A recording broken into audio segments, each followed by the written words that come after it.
Okay, so it's time to start. We are going to start at 8 o'clock. So let's wait 1 more minute for the other attendees to join. And sorry, just want to make sure that the chat is enabled. Diana, did you check? It does not look like the chat is enabled, unfortunately, but we're going to start anyway because we have a very, very exciting webinar today for all of you. And we want to be respectful of everyone's time. So we are still working on the chat to see if we can enable that, because we do want to get to know you. We want to know who's on. We want to know where you're from. And we want to provide all of the resources that you need for your career, either in optometry, or maybe it is, maybe it's not, but we want to help you with resources for you to discover what that is. So we're going to go ahead and get started. Perfect. So with no further ado, let's start. Good evening and welcome. Bienvenidos to our second webinars from a series of webinars that we called The Road to Optometry, brought to you by Latinos in Optometry and Transitions Optical. We're really, really happy that all of you are sharing tonight with us, and we have a really amazing webinar for all of you. So just like Dr. Diana Canto Sims just said it, we want to be respectful of your time. So we are going to keep this webinar for 45 minutes. However, at the end, if there's any questions that you would like to be answered, or if you have any comments, we are going to stay a little bit longer to be able to interact with all of you. Okay? I'm Dr. Lina Arango. I'm one of the board members of Latinos in Optometry, and I'm super excited to be your host tonight. I'm also a Hispanic optometrist practicing in South Florida. And I really would like for all of you to actively participate during our webinar. Like I said, if we are not able to use the chat feature, that's okay. Please write down your questions. And at the end, we are going to keep a Q&A session for all of you so we can answer those questions, all right? So let me present my colleague and friend, which is my co-host for tonight's webinar, also a board member of Latinos in Optometry, Dr. Diana Canto Sims. Good evening, everyone. Again, I wish I could know who's on, but it's okay. We're gonna get any questions that you may have. Just write them down on your notebook or on your phone, and we'll get to them. My name is Dr. Diana Canto Sims. I reside in Chicago, and I am here to tell you a little bit about Latinos in Optometry. We cariñosamente call ourselves Leo. And our vision here at Latinos in Optometry is to increase the number of Latino optometrists and empower the eye care community with resources to better serve Latinos with their vision. So it's really important to know our vision. Yes, we also have a mission. So as the leading voice for Latino eye care, we provide education, mentorship, and leadership to better serve the Latino community. So if you are a undergrad student, if you are a optometry student starting or about to finish, Latinos in Optometry is an amazing nonprofit for you, because the goals that we have will align with you and your lifestyle. So bienvenidos. Our goals here are of course to increase the number of Latino students in optometry schools. Why? Because we know and understand that the Latino community is growing, right? Studies show that we are growing, and the number of Latino doctors in the U.S. doesn't align with the growth of the Latino population. So more Latinos in optometry school. We want to provide resources and communication for Latinos in optometry, but we also want to create resources and communication for all of those doctors that may not be Latinos but want to serve the Latino community. We are also the conduit between the Latino community and the eye care industry to then be able to provide continuing education to all optometry to also better serve the Latino community. These are our goals, and we hope that if some of these goals align with you and your lifestyle, that you look into Latinos in optometry. So we also want to share with you that we have amazing student ambassadors that are part of Latinos in Optometry. And as you can see here, there are student ambassadors. These are our leaders. These are the students that are the future of our profession. And they are from Puerto Rico. They are from California, from Texas, Indiana. So if you are a student, you're an optometry student, and you want to become a student ambassador for Latinos in optometry, make sure that you contact us, because we want to be in all the schools of optometry. And you have so many benefits when you become a student ambassador, mentorship being one of them. Now, tonight, I am so super mega excited because I'm here to introduce two of my favorite people. One is a student ambassador and the other one is a fellow board member here at Latinos in Optometry. So our student ambassador, Michelle Castro. Michelle A. Castro is second year optometry student from Nova Southeastern University College of Optometry. She will be graduating class of 2026. And of course, she is a Leo student ambassador. She graduated from Nova Southeastern University with a Bachelor of Science in Biology in 2017. As first generation optometry student, her family background is from Nicaragua. She began her journey in the eye care industry with the role of a licensed optician, where she began her interest in the optometry field. For the past couple of years, she has worked in retail as at a private optical and at a Walmart Vision Center. So she shares a lot of characteristics of our guest speaker, working both in corporate and private practice. Her goal is to continue with her optometry studies and to contribute to encourage other Latinos into the optometry field. Michelle, bienvenida. Welcome. We are so happy to have you here this evening. You have the virtual stage. Welcome. Hello, everyone. Good evening and welcome. And thank you all for being here in this second Road to Optometry webinar. I would like to begin by telling you a little bit about myself. I'm a licensed optician, like Dr. Diana said, from Miami-Dade College, and a current optometry student at Nova Southeastern University.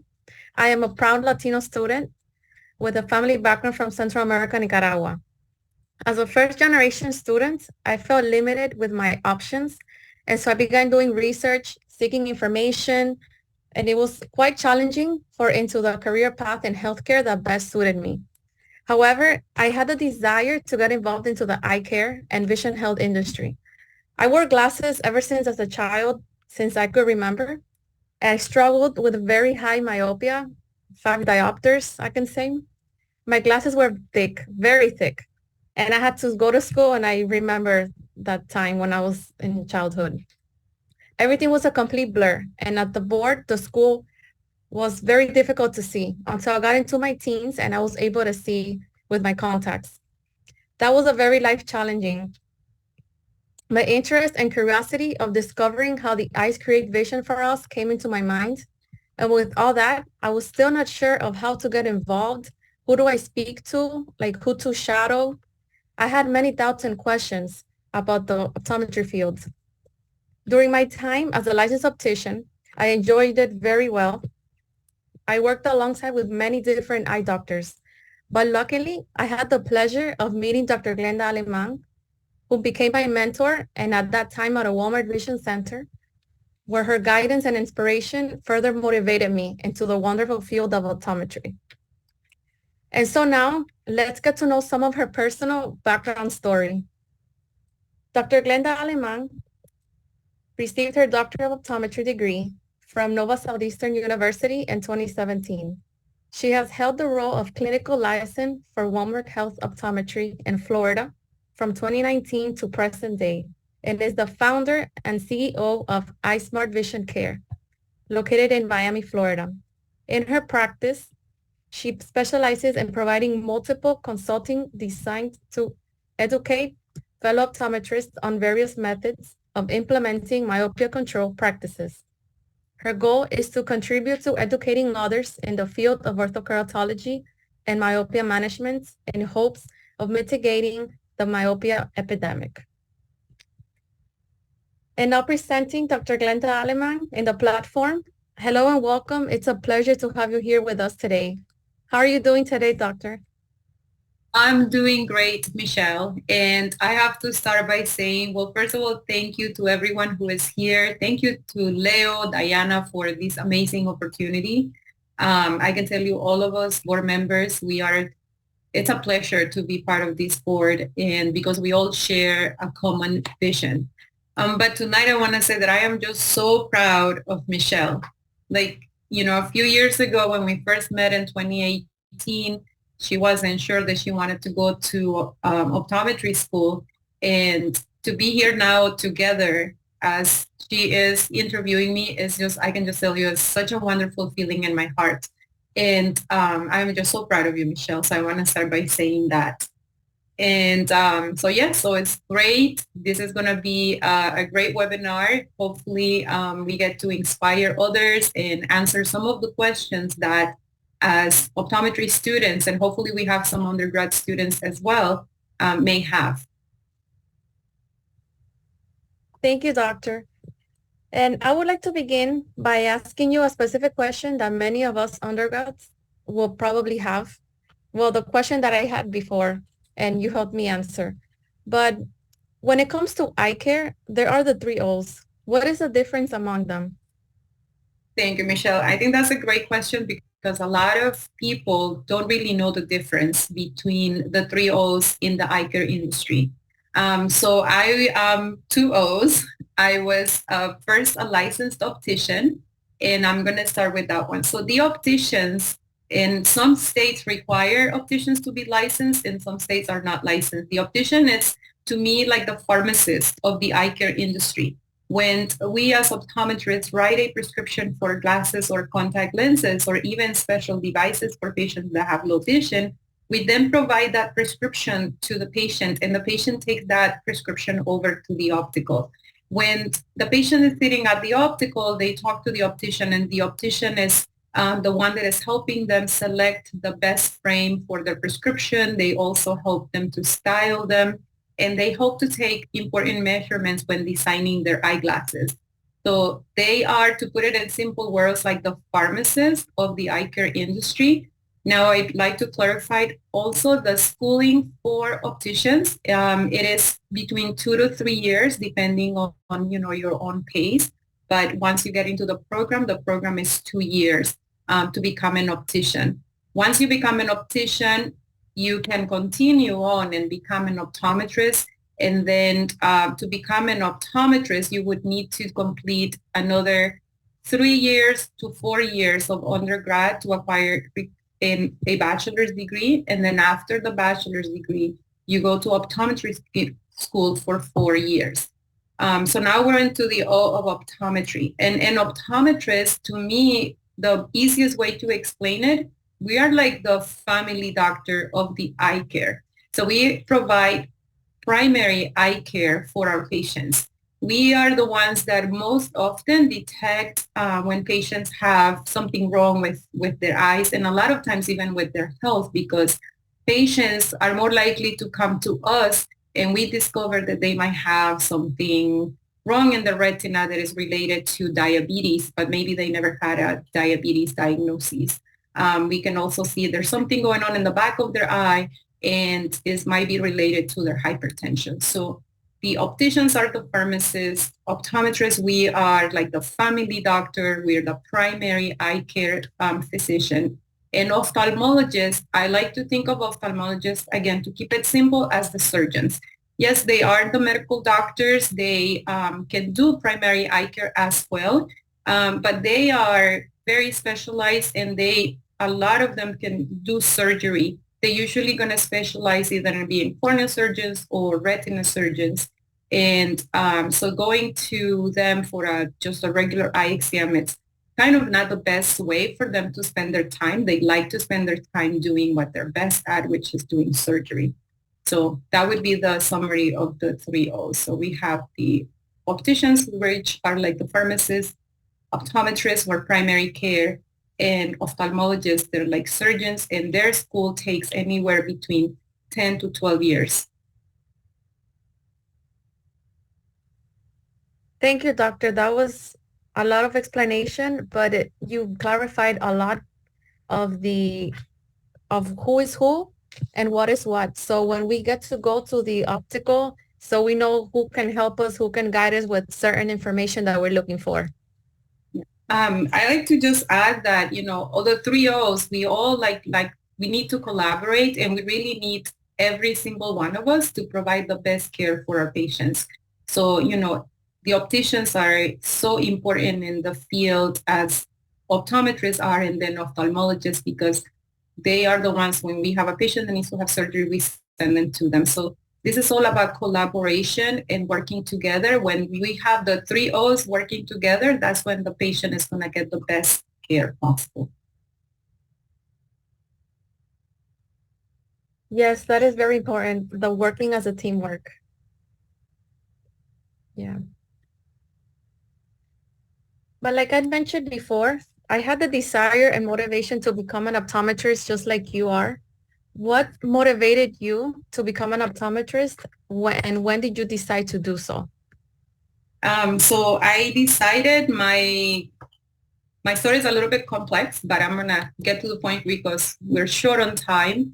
I knew that I needed to do something to further my education when I was 26 years old. I was pregnant with my third child, and I knew that the salary that I was making at the moment as a vision center manager was not going to allow me to provide my children with, a very good living. So that was the first motivation, was that realization that my income had a ceiling, and as a vision center manager, my potential for making certain amount of money was only going to get me so far.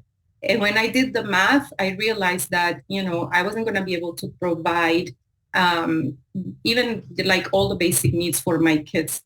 That was the click. That was the first motivation. I was very unsure because sometimes you might encounter an optometrist that maybe they're not happy, they're not doing well in their career. And I was a vision center manager, and I talked to my optometrist, and he was like, don't do optometry. And that kind of discouraged me for a little bit. And one day I was doing vision screenings in Walmart, and one patient wanted to get an eye exam done. And I told this story many times. And he said, okay, let's go do the eye exam, doctor. And I said, I'm not a doctor. And he looked dead into my eyes and he said, why not? And that moment, just something went through my body, and I was like, oh my God, it just startled me. And he made me ask the question, why not? I love the field. I always like learning more and more. So that was the moment that I made the decision that I wanted to become an optometrist. Now, I did mention I had 3 kids at that time, and I was a single mom. So going straight to optometry was really not realistic because, I would have to go to school full time, and I was a vision center manager, and I was single. So I had to continue working as a vision center manager for a while. So I decided that for me, the best way was to become an optician first. The plan was to cut down on working hours. So I would make a little bit more money as an optician, cut back on my working time so I can spend more time in school and focus in optometry. So that's that was the route that I took, which, for me, I'm so glad that I went to opticianry first because it gave me a very solid foundation for optometry school. Now, when I was in opticianry school, it just further solidified my desire to become an optometrist because there I had plenty of experience in retail. But doing an eye exam here in Florida, opticians actually learn to do an eye exam completely. So when I was doing the eye exams, I just realized that I love that aspect of the career, and I just knew for sure I wanted to become an optometrist. What kept me going was, again, the love for my kids. And another motivation for me is I'm a very impatient person. So what I love about optometry is the instant gratification because, I couldn't be an endocrinologist where you're giving a prescription and you have to wait for many, many months to see the results of the medications. or a general physician, you prescribe something for hypertension and you don't really see the results. Whereas for us, as Michelle mentioned, she is a -6. She comes in, she can't see anything, 2400, really bad vision. She can come sit in my chair, and by the time we're done, I can put contact lenses in her, and in an instant, literally change her life. So I have to say that I'm a little selfish, and that's another reason why I love optometry, is because of that instant gratification that I get when I can correct my patient's vision and give them the gifts of sight. Wow, doctor, that's very amazing.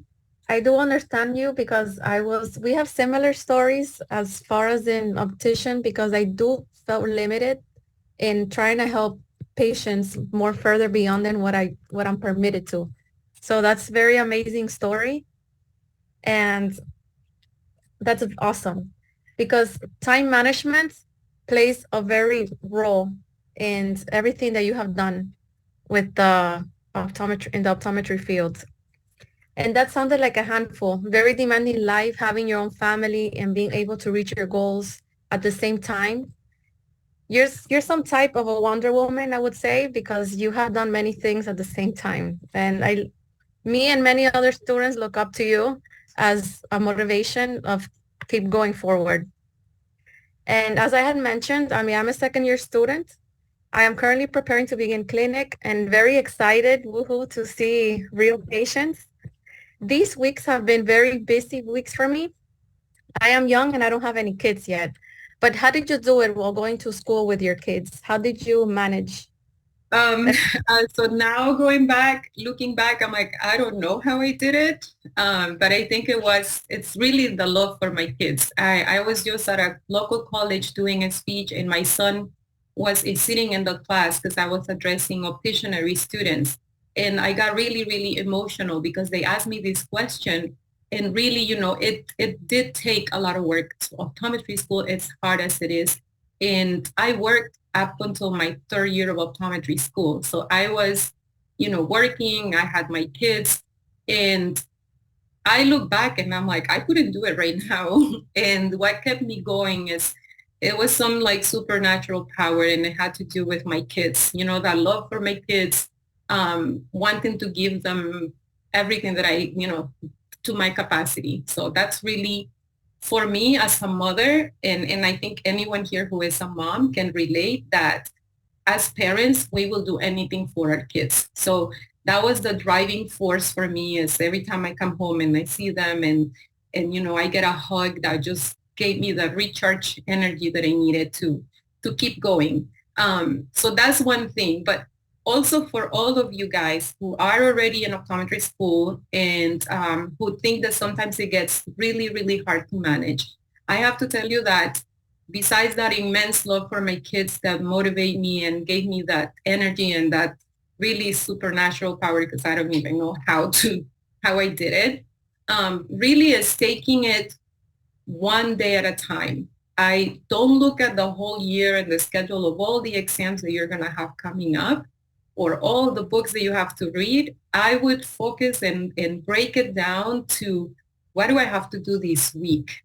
And then I break it farther down into what is my priority for tomorrow? And, when I broke it down, and if I just looked at what is my day going to be like tomorrow, it was a lot easier than looking at the whole year, or looking when we first started and we're looking at, oh my God, it's going to take me 8 years to do this. So I would say that's one tip that I can give you is don't look at everything that you have to do. Break it down first into, okay, this is this semester. Now this is going to be what I have to do the first week of school, and take it one day at a time. Baby steps. I will for sure take your advice, baby steps, and going day by day instead of seeing it as a whole, because as a student, we do get overwhelmed quick and we have to pace ourselves. And coming from you, since you were able to make it, then we're sure we'll all be able to. That's a fact for sure. Yeah. You And like got I it. have, No yes, excuse. you got it. Yeah. And like I had said before, time management is important in our daily lives, like you just told us. But presently, I am still trying to figure out, I don't know what a specialty, have not found a specialty that fits best for me or what to do when I graduate. So I would like to know what options would you think would there are out there? And you know, I know you have many different leadership roles that I have heard. So can you tell us a little bit more about your specialty and your leadership roles that you are involved in?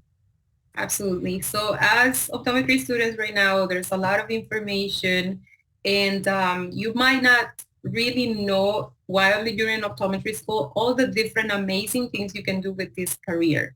So I'm going to start with saying like the top specialties there are within the career, and it is you can specialize in pediatrics, binocular vision, you can do low vision, you can do specialty contact lenses, and you can also do ocular disease. My advice for you that if you are already in optometry school or if you're an undergrad student would be to go and shadow different doctors, go into a retail setting and see what it's like to spend a day in a Walmart Vision Center or, you know, a Target Vision Center, because there's a lot of misconceptions about retail. And especially when you're in school, there is this big misconception that if you're in a retail setting, you're not able to practice to your full capacity. And that is absolutely wrong. So I am an example that when you are in a retail setting, depending on who is the business partner, you really can practice to your full potential. I started practicing in Walmart Vision Center, which is where I worked alongside Michelle. And in there, I was doing specialty contact lenses, sclerals, hybrids, RGPs, and I focused in myopia management. When I was in optometry school, take advantage of the rotations. You're going to go and you're going to rotate to different clinics. So that's going to give you a little taste of the different specialties that there are in the career. And then kind of take your samples. And if you like one a little bit better, then explore that one a little bit more in depth. Find local doctors who are doing the specialty that you're thinking of pursuing and learn as much as possible. Once you've figured out what you like, then, you know, just hyper focus on that and master that before you start thinking about something else. So I started my career in Walmart Vision Center, and there I did primary care, and I started focusing on pediatrics, and I incorporated myopia management because I thought it was really important to bring these amazing treatments to the patients that go to Walmart, because there's a lot of patients that visit these retail settings. Not every patient goes to a private practice, so I thought it was very important to have all these different treatment options available to those kids as well. As far as the specialties, so those are the specialties, but then that's different than modes of practice. So I work in retail. That's when you see a doctor that is working either at Target, Lens Crafters, Walmart. These are all, we're corporate doctors. But within the corporate setting, you can incorporate your own specialty as an optometrist. Then there is private office, which is I also am lucky enough that I have also a private practice dedicated to myopia management only. And that's one setting. And then we have academia, and you can also work for the industry.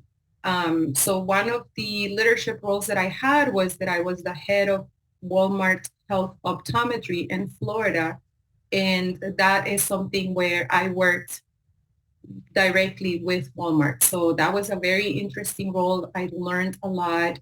So I would tell you, don't make a decision yet. You're still young. You're in your first second year, third year. Learn as much as you can and try to explore the different specialties. And you're gonna get this feeling in your heart when you find the right fit for you.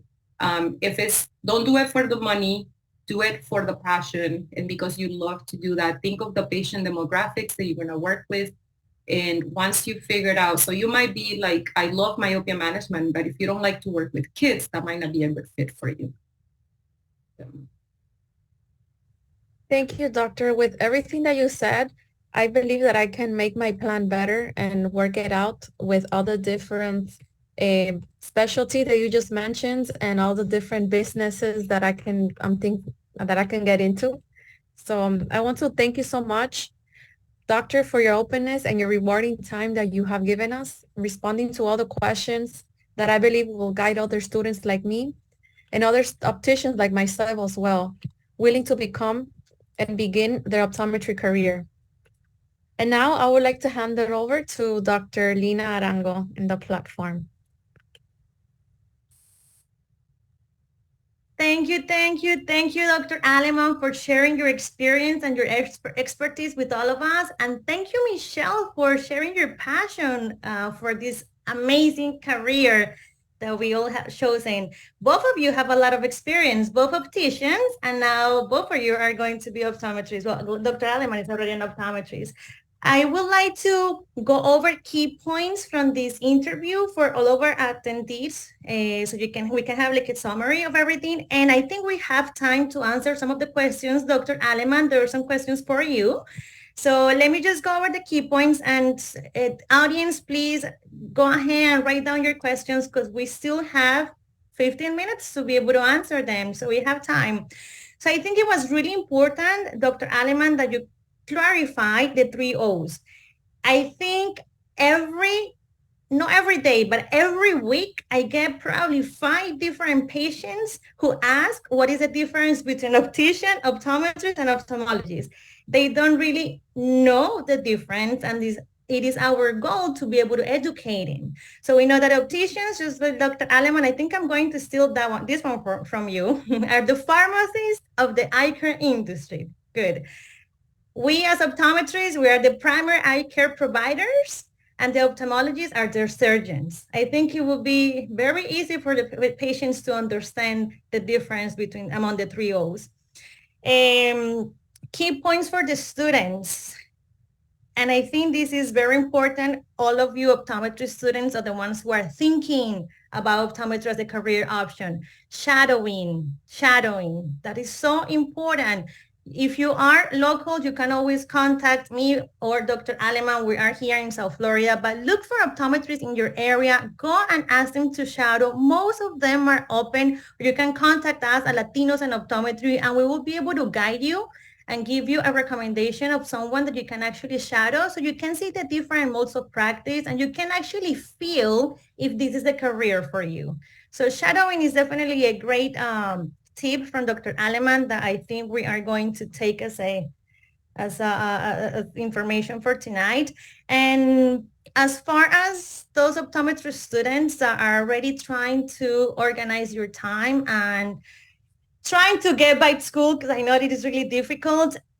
You need to know what is your driving force. I think it's important, just like Dr. Aleman said, if you have your vision and if there's something that motivates you to finish this career, and if there's something outside optometry that is giving you that motivation, just use it as your resource, right? To be able to have that motivation that you need. And there's specialties, rotations. I got a lot of notes from you, Dr. Aleman, but I think I'm going to stop right here. And let's go over to some questions before we finish, before we're done with the program. So let's start with one of the questions that we have from the student that says, da-da-da. Do you believe that becoming an optician helped you in optometry school? Absolutely. Yes. That's an easy one, is yes. And not only helped me, and this brings me to a good point, Lina, and that is, I don't want to discourage anyone from pursuing their bachelor's degree, but if you do have an opticianry degree, it might actually help you bypass that. What I mean by that is I was the only one in my entire class who got into optometry school without having a bachelor's. I actually obtained my bachelor's degree while I was attending. And the reason why they made that exception and they let me into the program without having the bachelor's degree was because I had been an optician, practicing optician for 6 years when I applied to optometry school. So they knew that I was serious. They knew that I knew exactly what I wanted to do and that I was committed.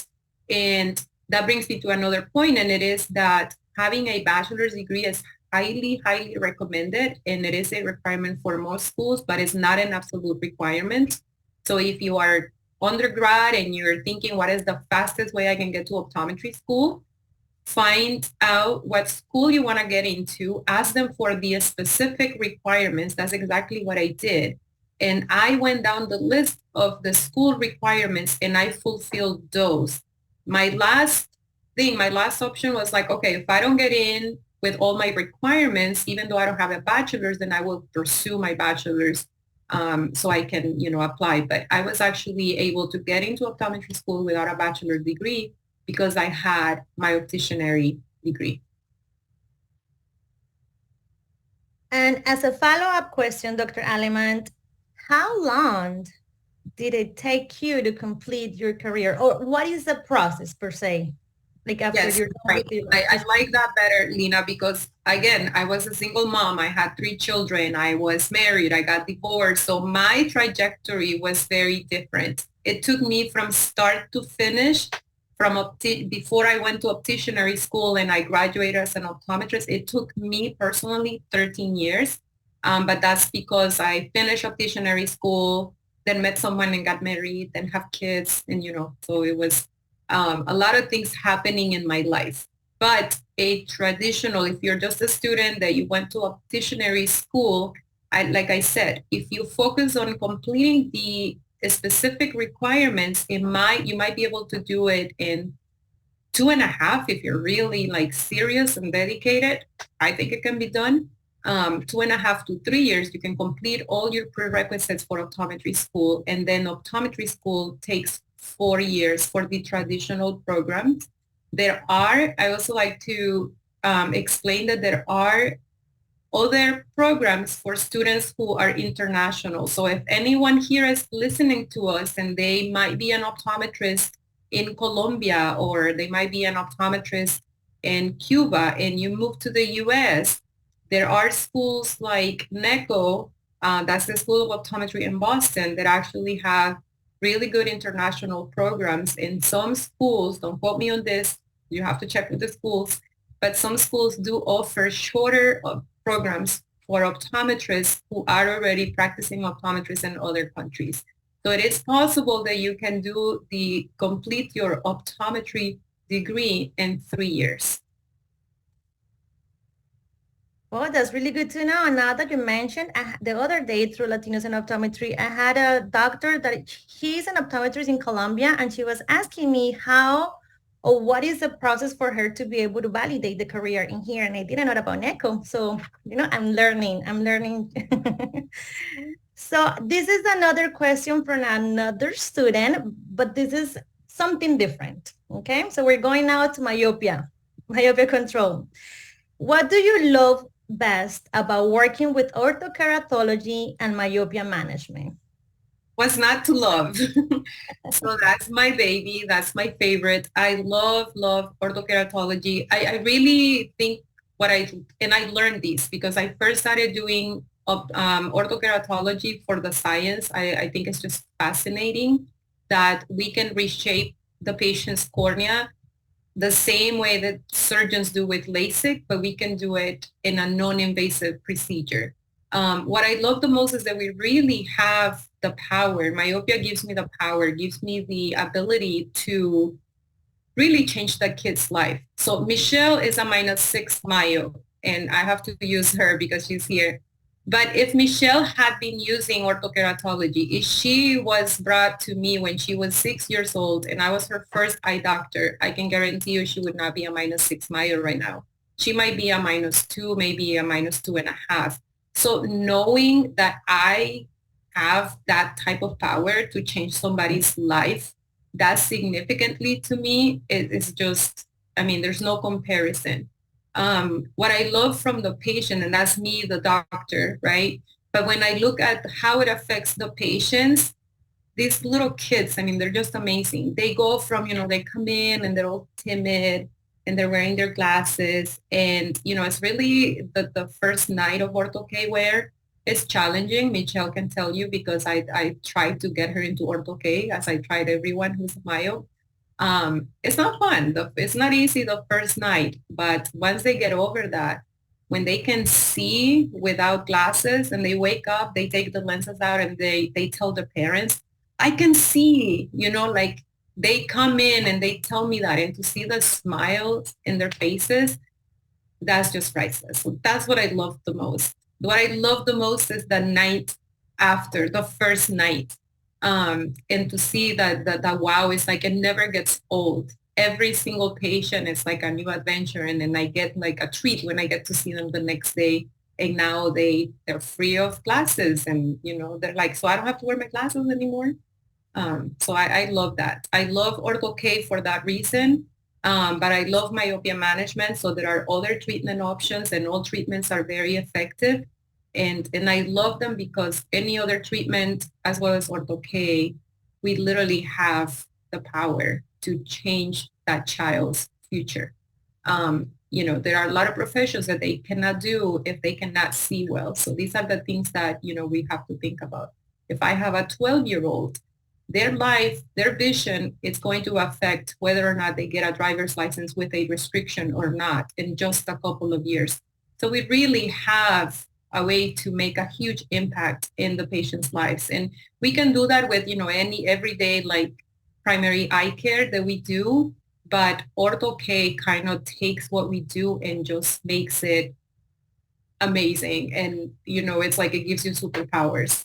At least that's how I feel. My patients think that anyway. So Just like what you said before, Dr. Aleman, instant gratification by giving the gift of sight. I'm quoting you on that one. And that's really what you're doing every day in your practice. So you have a superpower. We all have a superpower. We just need to have it. look for We it. all have it. I did a lecture and I've been wanting to summarize myopia in one word. And I came out with power because it is dioptric power, right? So it's a minus 50 to whatever power it is. But we have the power to change that. So I just think, to me, my word for myopia is power.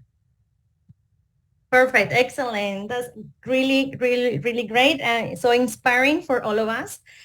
I think we have time for one more question, and then we will finish with Dr. Diana Cantosames because it's about 8:42. So Dr. Aleman, this is another question about your process going from optician to optometrist.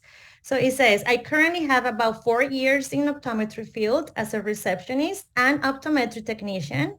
Even if my GPA isn't exactly competitive, would you say those years of experience will be helpful in getting into the program? Absolutely. And I have to say to everyone here, I didn't have the perfect GPA. I had to retake my OAT.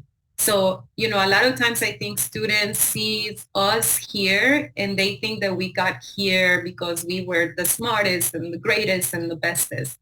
And that's not really what it takes. What it really takes is dedication. It takes resilience, and it takes hard work. If you have those three qualities, you can really accomplish anything in your life. I have to tell you, I'm not the best at taking standardized tests. I cannot stand them. So I had to retake my OAT. And if you have to do it, it's okay. If you have to work on making your GPA better, it's okay, but it's not what it should keep you from pursuing a career. We have all, well, not all, but I speak for myself, where, chemistry was challenging. And the way I thought about it was, this one little class is not going to stop me. Like, I see us like me against whatever that is. It's me against the low GPA. So am I going to let that stop me? No, I'm going to do whatever I can to overcome that. So I don't know, it's challenging for me, and I love a challenge. I think it is challenging for all of us. Most of us who are here present right now as a panelist, we migrated from a different country. So we had to learn first of all, we had to learn a new language, and then we had to learn about a new system. and we had to struggle and kind of like find information for all the things that we needed to become optometrists and to be able to successfully finish our careers, right? Independently of the pathway that we all took at that moment. And that's the reason why we're here as Latinos in optometry, because we really want to be that resource. We really want to be that place that you need to be able to find all the information to become an optometrist. Or if you're an optician and you really would like to find a job, for example, and we will be able to help you and guide you and give you a recommendation if needed. But that's the reason that we are all here as Latinos in optometry, inviting you to share and join us. And now Dr. Diana Cantosin will tell us a little bit more about our next webinar. Thank you so much, Doctora Lina Arango. I don't know if you guys knew it because she hasn't shared, but something really interested about Doctora Arango is that she owns a mobile clinic. That's right. She could do eye exams on wheels. So you don't want to miss out when she has her webinar, because if this is something that interests you, doing mobile eye exams, make sure you don't miss out. So that's a tip for you there. Thank you so much, Doctora Glenda Aleman and Michelle, for sharing your discovery, sharing your journey here from being an optician to being an optometrist. We are so thank you. Now, we want everyone to connect with us. Like Doctora Lina Arango said, connect with us. Here you have a QR code. You can scan the QR code and you can become a member of Latinos in Optometry. If you are a student, that membership is free. We want to be able to create resources that you need to be able to discover if optometry is the right journey for you. And if you are already on this journey, then we want to make sure that we have all the resources that you need to complete your journey. So make sure that you scan and join us. Make sure that you also register for the future webinars that we have. So our next webinar is going to be on January 10th at the same time. So Dr. Hector Santiago is also one of our board members. He was actually my professor at the School of Optometry in Puerto Rico. So Dr. Hector Santiago will be talking about academia because he is a professor at the School of Optometry in Puerto Rico. He also does research. So if you love research, you don't want to miss out on this webinar because he will be talking about research in optometry. And he is also the vice president of the organization Bosch International. So if you're not familiar with Bosch, Bosch stands for Volunteer Optometric Services for Humanity. And this is an organization that does trips many times to Latin America to provide eye exams, free eye exams and glasses to the underserved. So you don't want to miss out on this webinar. You want to ask all kinds of questions because he's in the nonprofit. He's a volunteer. He also is a professor, and he also does research. So a lot of really good information for this next webinar that you don't want to miss out. So connect with us. I know we want to respect your time and we want to end on time, but if you want to stay until the end of the hour, we are more than happy to answer any other questions that you may have. Also, does anybody have, let me check the chat, make sure we don't have any other question.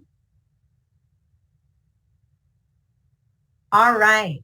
So if there are no other questions, you feel free to leave the webinar. But if you want to stay around and ask more questions, or if you want to ask Dr. Glenda Aleman any other questions, we are here to help you. If you have any questions about Latinos and optometry, we would love to answer them. So it says, oh, okay. Yes, connect with each other. So let me share really quickly before everyone leaves. One of the things that I wish I knew when I was a student, both an undergrad and an optometry student, I wish someone had told me to be part of an organization like Latinos in Optometry, an organization that would align with my passion, which is to help better serve the Latino community with their vision, right? And this is a great organization, and I encourage you as a student to be part of these organizations, because you are going to develop leadership, which is very important, no matter which mode of practice you choose. Your leadership skills that you're going to learn are going to help you in your career and in your personal life. And we want to be here to help mentor you in your process as a student and when you become a new graduate, because we've all done it. We've been there. And what's beautiful about the boards is that they're all in different modes of practice. So if there's a mode of practice that really you're attracted to, you'll be able to find someone on our board that will be able to mentor you and say, this was my journey. This is what to expect in your journey. So thank you so much, everyone, for joining us. Are there any questions? Let me check the chat.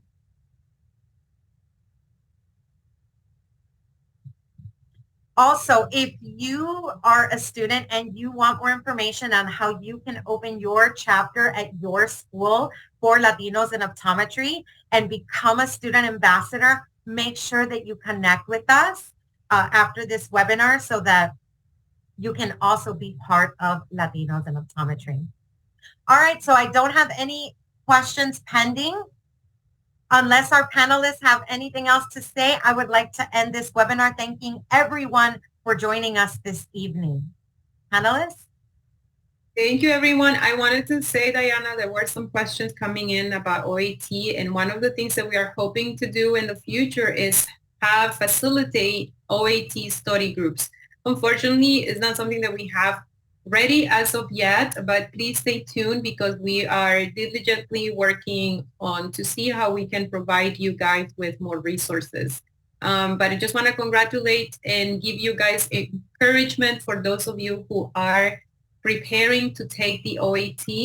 And I'm telling you, if you want to send me a message to give you study tips, I do. I used to coach Michelle on that and say, you know, it's important to take breaks. Don't take more than you can handle. And, you know, keep water. I don't know. I have a bunch of, like, I literally could do a lecture on how to study, how to prepare for OAT.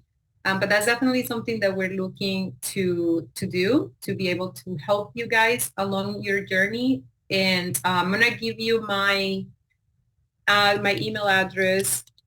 So in case you want to connect with me, and then I can give you study tips. So I still remember what I used to do. So, I think I sent it to you, Lina. Can you send it to everybody? So we do want to share in the comments, for those if you don't have access to the comments, that some of the optometry schools are not requiring the OATs. So make sure that you look into the optometry school that you are interested in to see what are the actual requirements. Because if the OAT is not a requirement, then you need to laser focus on all of the credits that you need to be able to, be accepted into optometry school. So Absolutely. I don't know if that was a COVID thing, that they weren't requiring it, but some schools do, others do not. Connect with us to figure out what those are, but you can always call the school and they will let you know. And again, connect with us if we will do study groups. We will absolutely let everyone know that we have started a study group. So stay connected. All right, ladies and gentlemen, thank you so much for joining us. We hope to connect with you in the next webinar. And remember, if you know someone that is considering a career in optometry, or maybe someone in your family, maybe a coworker that you believe that optometry may be a good career for them, make sure that you share this information with them, that you connect them with us, because we really want to help the Latino community, because we know as Latinos, we share a lot more when we can say it in our language, and we can share it with a doctor that maybe looks like us and understands our culture. So make sure that if you know anyone that is interested or maybe interested in a career in optometry, you share this information with them. Thank you so much, everyone. We're going to end this webinar saying goodbye. Thank you and have a good afternoon. Thank you to all of our students, our ambassadors, and our speakers. Adios. Hasta pronto. Bye.